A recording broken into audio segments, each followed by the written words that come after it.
Mas desidido yung Congress, mga kababayan, sa pagtrabaho. Kita ninyo? Pakinggan natin yung kanina na press briefing ni Representative Micaela Swansing. Pinapaliwanag niya na kailangan natin anyang ihabol ito para sa ratification. We cannot afford niya na magkaroon ng reenacted budget. Yan ang punto, mga kababayan, ni Swansing. Kami naman niya, solution-oriented tayo. Dapat ganun din yung Senado. Minsan itong mga senador po, matitigas talaga yung ulo. Ma-pride.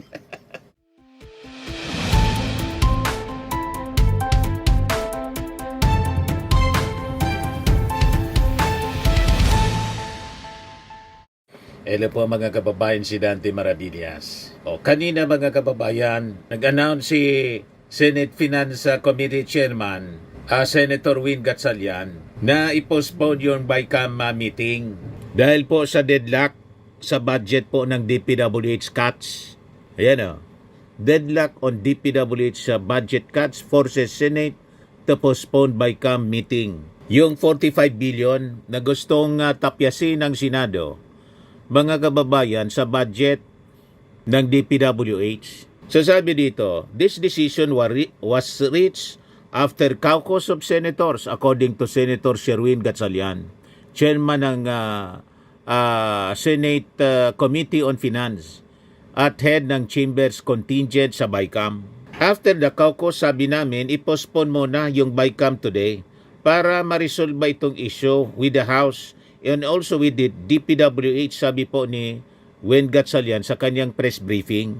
Ito po. Kasi yung kanilang presentation nga, I need to understand that kailangan maintindihan talaga kung ano ba yung kanilang sinasabi na hindi ma-implement yung project. Of course, presentation yun ni Secretary Lin, so almost 4 hours kami na doon. But I need to understand sa kanila kung ano ba talaga yung sinasabi nila hindi ma-implement ng project. To clarify, sir, pumayag na yung House na suspended na talaga. Ipinabot ko sa akin counterpart. Inaantay ko yung kanyang feedback. Wala pa akong feedback. Ilang araw yun, sir? Ano magiging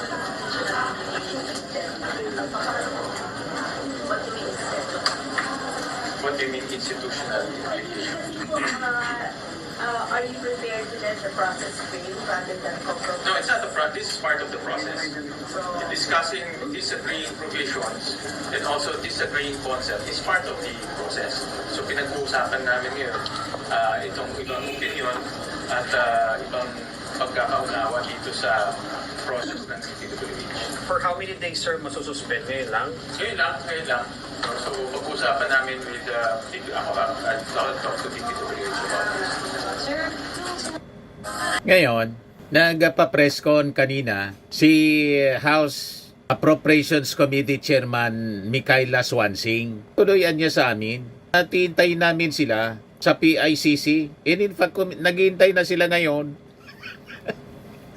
Walang mga senador. Ano? Ilan na to sa mga members ng House Committee on Appropriations? 1, 2, 3, 4, 5, 6, 7. Sabi, 8 sila. Sabi ni Swansing kanina, walang sumisipot pang mga senador. May kausap siya sa PICC to, naka-live mga kababayan. Wala pang ni isang senador, mga kababayan, na dumarating kasi pinospone nila yung BICAM meeting ngayon dahil sa deadlock doon sa budget ng DPWH na gustong bawasan ng 45 billion pesos, mga kababayan. Mas desidido yung Congress, mga kababayan, sa pagtrabaho. Kita ninyo? Pakinggan natin yung kanina na press briefing ni Representative Micaela Swansing. Pinapaliwanag niya na kailangan natin anyang ihabol ito para sa ratification. We cannot afford niya na magkaroon ng reenacted budget. Yan ang punto, mga kababayan, ni Swansing. Kami naman niya, solution-oriented tayo. Dapat ganun din yung Senado. Minsan itong mga senador po, matitigas talaga yung ulo. Ma-pride. O di ba? Buti pa yung Congress. Mga kababayan, solution-oriented sila. Pakinggan natin yung pahayag ni Swansing. Okay. Magandang hapon po. As you can see, we already have 7 conferees on the part of the House. 7 na po kami mula po sa panig ng Kamara. 8 na ba? 8 na kami? O, 8 na po kami. 8 sa 11 na mga kinatawa na parte po ng BICAM sa parte ng Kongreso ay nandito na po sa PICC. Handa po kami na ituloy itong Bicameral Conference Committee proceedings. Yun po sana yung kagustuhan namin ngayon. Dahil meron po kasi tayong timeline na gusto pong Mahinahon sundin. po si Swansing. Sana po, nakita Hindi nyo naman tikon. po, in-adjust po yung kalendaryo ng sesyon na dapat sa December 22 ay ma-ratify na sa parehong chamber, sa pareho pong kapulungan, yun pong ating BICAM report. Kaya yun po yung hinahabol natin. Kaya ito po sana yung kagustuhan natin na magpatuloy yung mga usapan patungkol po sa lahat ng mga items sa budget. Marami pa pong mga ahensya na tatalakayin. Kaya po bawat araw po talaga ay mahalaga para po matapos natin yung budget sa tamang oras. Kaya yun po, as you can see, ako po at 7 sa mga miyembro ng Bicameral Conference conferees ng Kongreso ay nandito na po sa PICC. Actually po, yun po talaga yung salita na gusto ko talaga sanang iwasan. I would not characterize this as a deadlock. Mismong si Senator Win Gatchalian na po yung nagsabi na ito po kasi ay may ongoing discussions lang. May mga bagay lang po sana na gusto nating isang guni sa DPWH kay Secretary Vince dahil kahapon naman po nakita natin, pare-pareho po yung palagay ng Kongreso, ng Senado at ng DPWH. Lahat po kami, we recognize that there are overpriced items as initially estimated by the DPWH. At lahat din po, meron din pong paninindigan na gusto natin natanggalin yung overpriced na bahagi na nakapaloob doon sa mga estimates ng mga proyekto. So gusto kong klaruhin, malinaw po yun. Aligned po ang lahat na gusto nating tanggalin yung overpriced na parte noong mga sa mga project sa DPWH. Ngayon po, ang tanong kasi, what is the best way forward? What is the best way to go about this? Nandun po Correct. siguro tayo sa application. Binanggit po ni Secretary Vince kahapon na isa sa mga pinakamalalaking posibilidad ay maging unimplementable po yung project. Ibig sabihin po, imbis na pakipnabangan na po ng ating mga kababayan, ang mangyayari po, hindi po mai-implement yung project. So, siguro po, quinantify naman po natin kahapon, 9,900 projects affected with a total amount of 406 billion pesos. And the estimate that I gave yesterday, if we assume that 25% of these projects will become unimplementable, that's already 101 billion pesos wasted that would have been implemented in the right way. Magkikita ninyo, solution-oriented po yung Congress. Kaya sabi ko sa inyo, itong Senado na, pati abolis na yan eh. Matitigas ang ulo ng mga senador. At sa pakinabang po ng ating mga mamamayang Filipino, wala tayo masyadong pakinabang other than yung mga kahambugan ng mga senador, grandstanding tulad ni Amy Marcos. Di ba? Tayo makinig sa paliwanag ni Vince Dizon. Nagmamagaling masyado, ininsulto pa si Vince Dizon, hindi ka niya engineer. Siya nga, hindi din abogado, pero ang tawag sa kanya, lawmaker. O di ba, mga kababayan? Si Mark Villar, hindi din engineer, pero nang gawing sekretary ng DPWH, tahimik siya kasi kaalyado niya. Di ba? Hindi man kailangang engineer. Mga kababayan, yung DPWH secretary, wala yun sa batas. Kaya nga, hindi lang yung ating Pangulo ang naglagay ng hindi engineer secretary sa Public Works. Kahit si Cory Aquino, kahit si Ramos, si dating DPWH secretary de Jesus, Ding de Jesus, ecologist. Di ba? Hindi man yun, hindi man engineer. Bakit naging effective bilang DPWH Secretary. Depende yan, mga kababayan, sa tao. Ineffective as Secretary ng DPWH, si Vince Dizon. Nakita ninyo kung paano magtrabaho si Vince Dizon? Magaling siyang leader, mga kababayan. At pag hindi ma-implement yung mga projects, iba kapag sisiya natin, hindi lang masama yung epekto nito sa ating economy, kundi pati mga kababayan sa mga dapat ng sana magawa na mga infrastructure projects tulad ng mga kalsada, farm to market roads, patulay at marami pang iba, mga school buildings na kailangan masyado ng ating mga mamamayang Filipino. So maiipit yung mga trabaho na dapat sana pakinabangan na. Importante doon, maiwasan na yung korupsyon. Na yun naman yung nilalabanan ng ating administrasyon. Di ba po? Mismo yung ating Pangulo ang nangunguna po sa paglilinis ng DPWH. Masyado pong grandstanding itong ilang mga senador natin. At ito yung ayaw na mangyari ng Congress, yung magkaroon tayo ng reenacted budget. Desidido po na tapusin ng ating mga congressmen yung kanilang trabaho, obligasyon sa ating mga mamamayang Filipino. Nandito sila handang magtrabaho. Tingnan ninyo mga senador, wala. I-abolish na lang yan ang Senado. Wala na tayong pakinabang. Yung impeachment ni Sara, in-archive nila. Buisit yan ng mga senador. Balikan natin si Swansing, mga kababayan. Mga congressmen natin, masisipag po. So ano po yung impact nun? That would have implications in terms of multiplier effects po Magkakaroon po na epekto una sa ekonomiya. Correct. Kailangan po natin na infrastructure spending ngayon para po ma-accelerate po yung growth natin sa GDP. Pangalawa po, yung impact po sa trabaho. Correct. Nakita naman po natin anong nangyari nung tinigil yung mga proyekto, marami pong mga nawalan ng trabaho. At pangatlo po, yung impact sa mga komunidad. So, I wouldn't characterize it as a gridlock. We just want to figure out the best way forward. And we are actually coordinating with DPWH and SecVins to figure out how best to do this.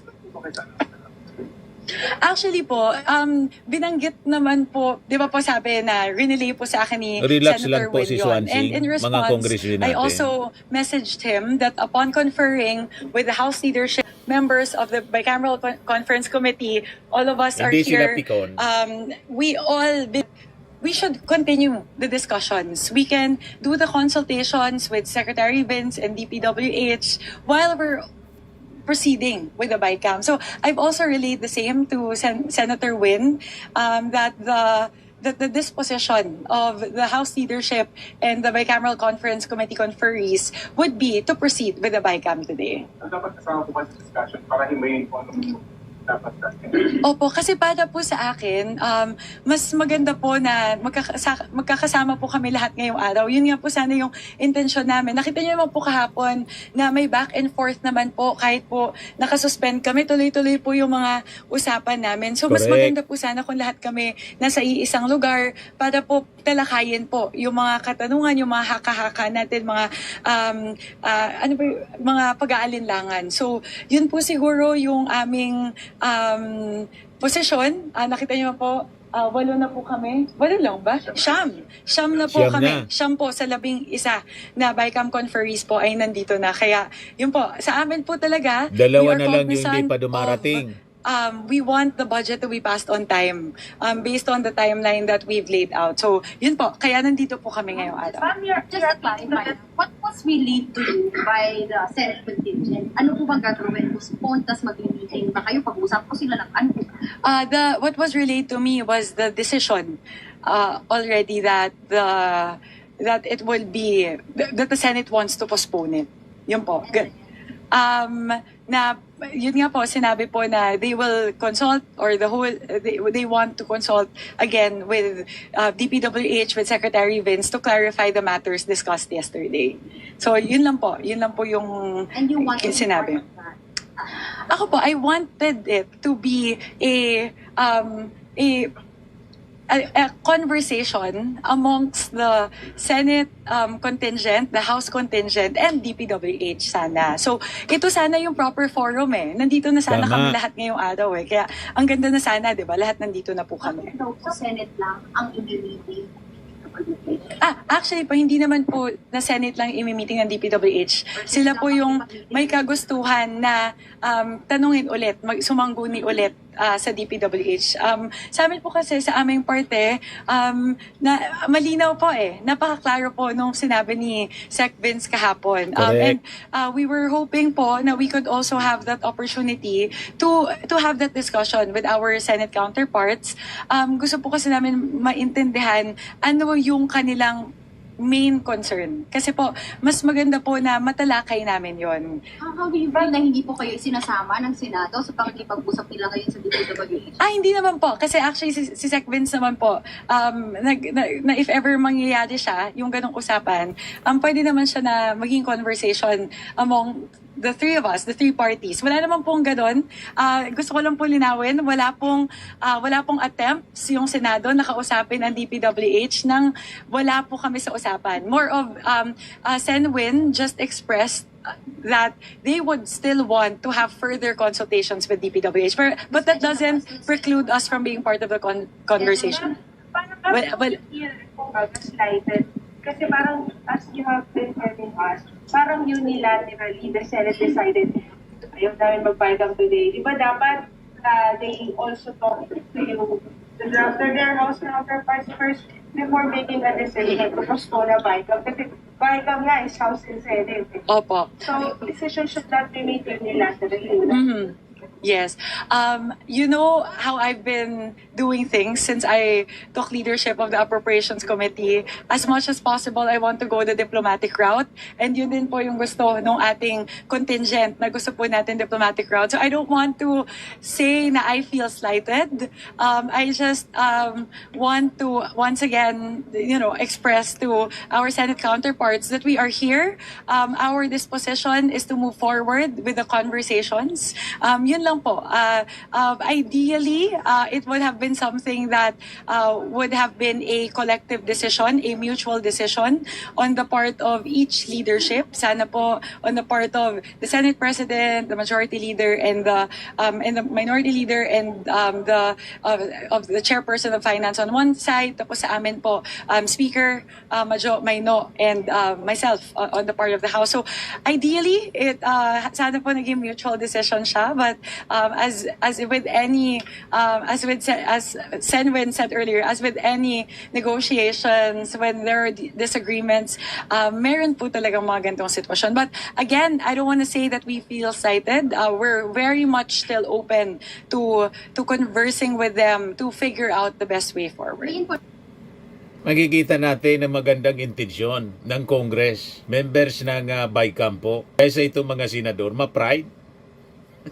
Pagkatapos, laging galit, lalo na si Amy Marcos, hindi naman pag-usapan ng maayos. At may mga patama, hindi mo yan maririnig sa ating mga members ng House. Nakita ninyo, lalo itong chairman, si Swansing, very diplomatic po.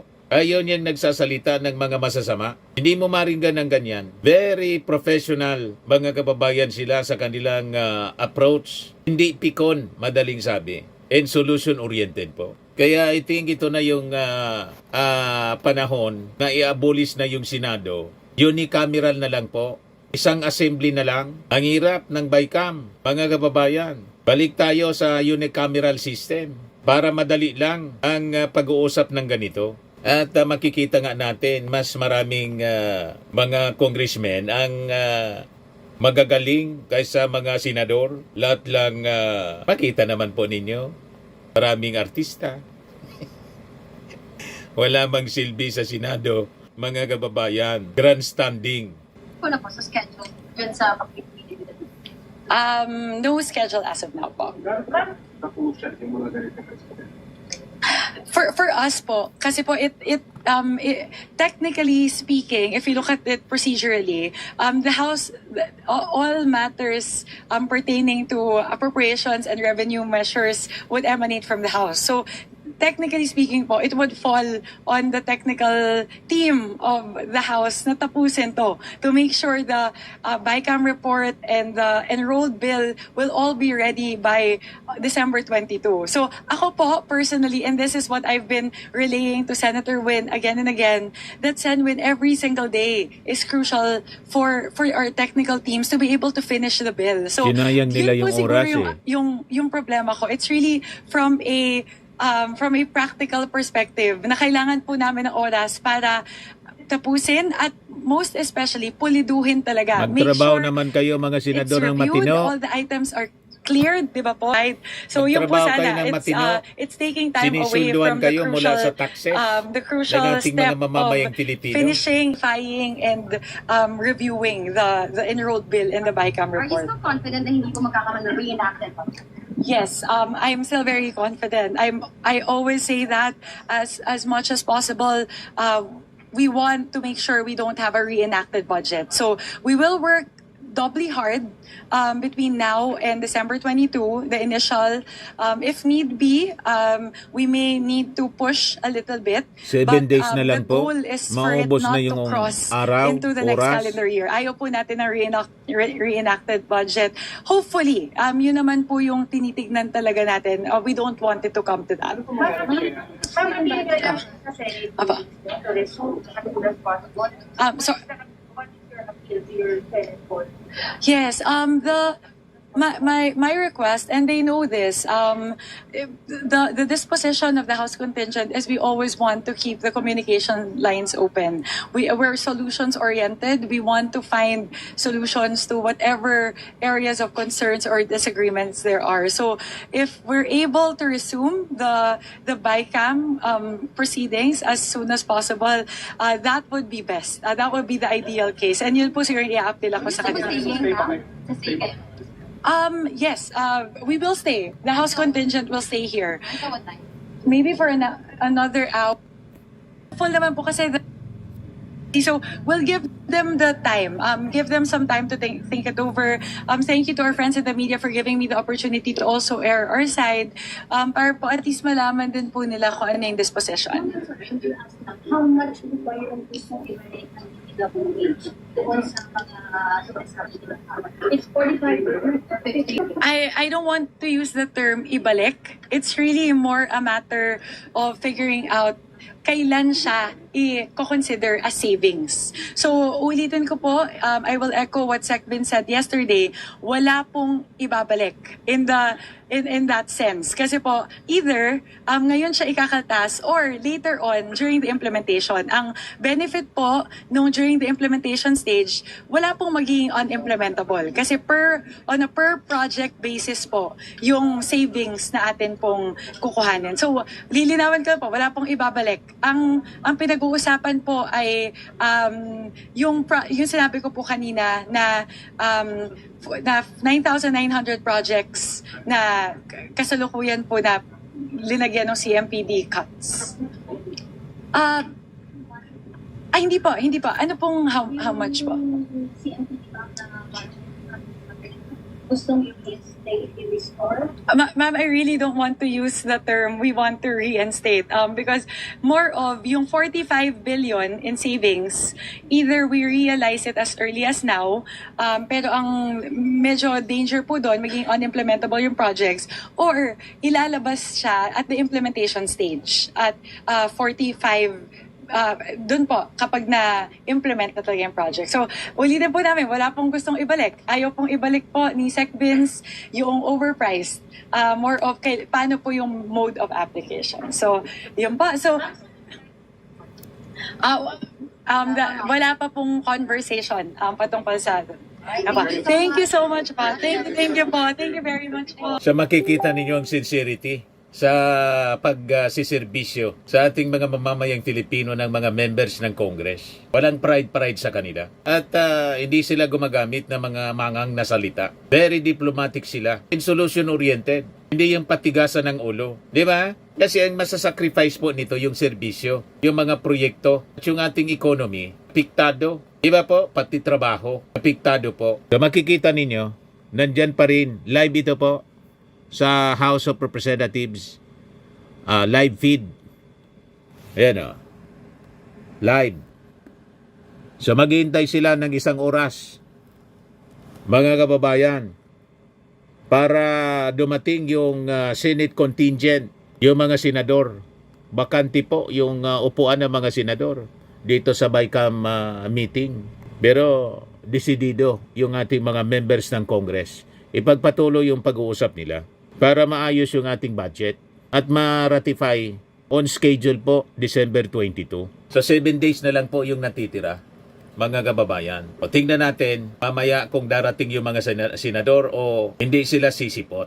Pag hindi sila sumipot, mga kababayan, so ang ibig sabihin yan, hindi nila priority ang kapakanan ng ating mga mamamayang Pilipino. Priority nila yung pride nila in ego. Tama po?